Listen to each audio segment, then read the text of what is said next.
one day I was at home and I was procrastinating doing homework, and you guys know exactly what that's like.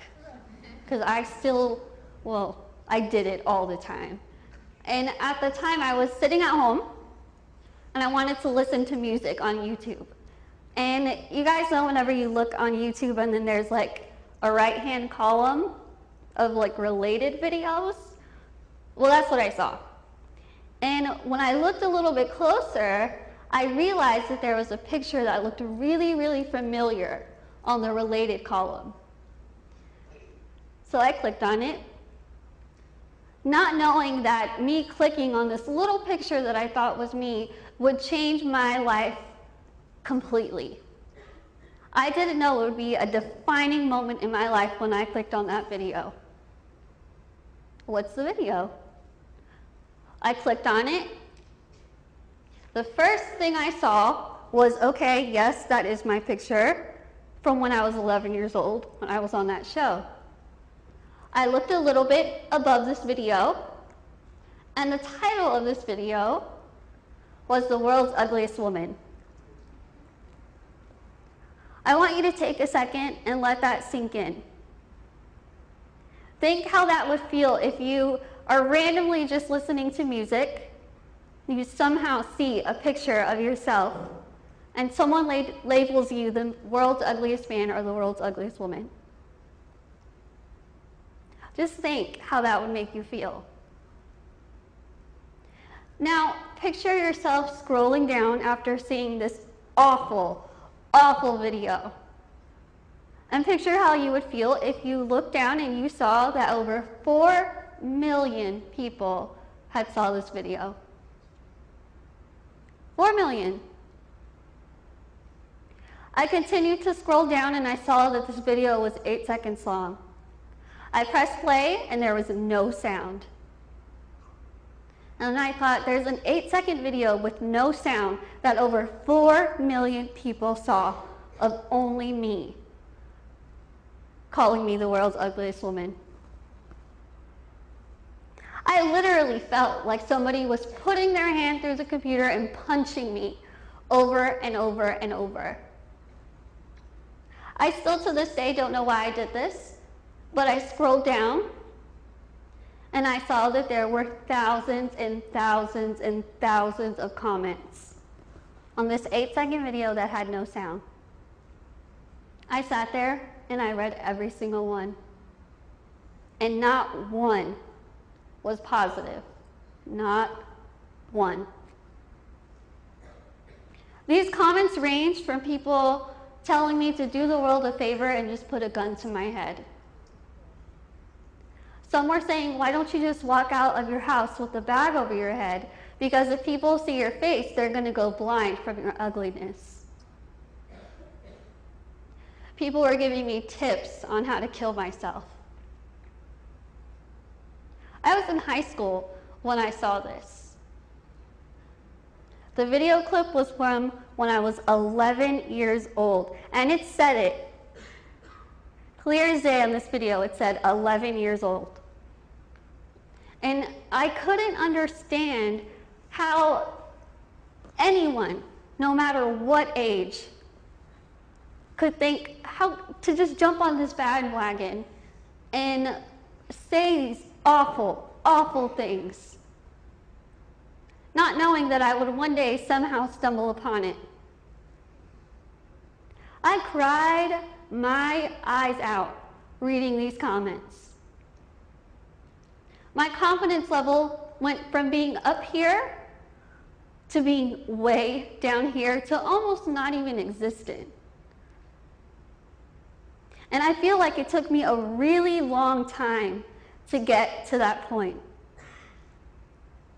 In an instant, it was brought down completely. My tears quickly turned to anger. I quickly wanted to just wipe the tears off my face, pull out the keyboard, and reply back to every single comment.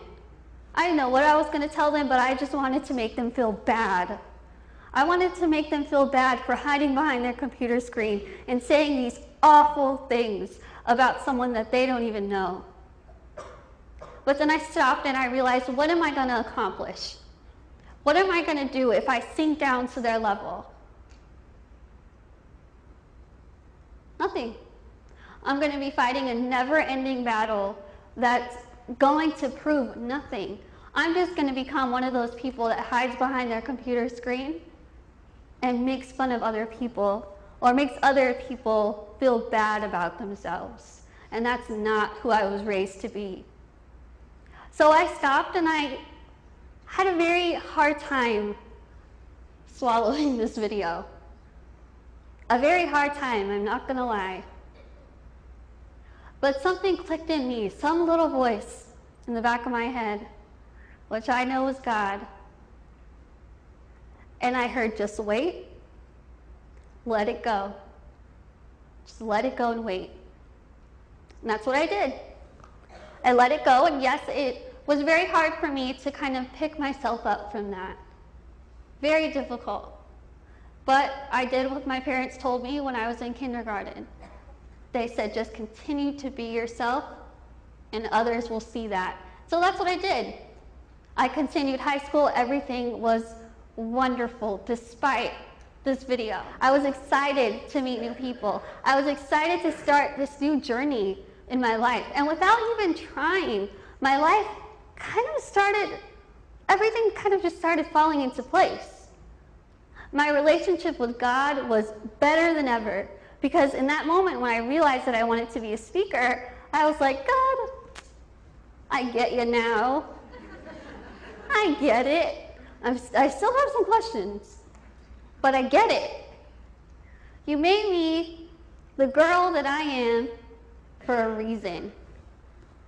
You gave me all those struggles growing up to make me stronger. You made me look different so that I could see the beauty that isn't defined by the media. And yes, I am still learning. But the feeling that I get, that I know that God is working through me and helping me tell you something, is the greatest feeling in the entire world. But all these things were something that I cannot take credit for on my own. I cannot. The only way that I was able to accomplish all of those things and will be able to continue for the rest of my life is with my faith, my family, and my friends. My faith is #1 in my life. And I think that God gave me this syndrome before I looked at it as a giant flashing sign that said, curse. I look now at what God gave me on this billboard, and I see a giant, bright, happy sign that says blessing. And I will always look at it as a blessing.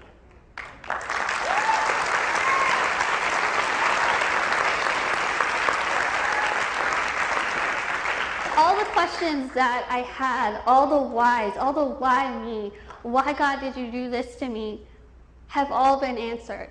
And I've learned to stop asking why, because I've learned that God does absolutely everything for a reason. And you have to basically just lay it all down and let God take care of it, because He will, whether you see it or whether you don't. You will eventually be so surprised and think, thank you, God. Before you have this problem, He already knows how He's going to help you get through it. How great of a feeling is that? Whenever I do things, I get excited because I know that God is going to be there to help me. God is going to be there to pick me up when I'm down and to lift me even higher when I'm excited. I will tell you right now that if you stop asking why, and if you start saying, thank you, God, all your answers will come to you. All of them. I want to thank you for having me, for listening to my message, and I hope that some of you know that God put you here for a reason, and He wants you to share that reason, no matter what. Thank you.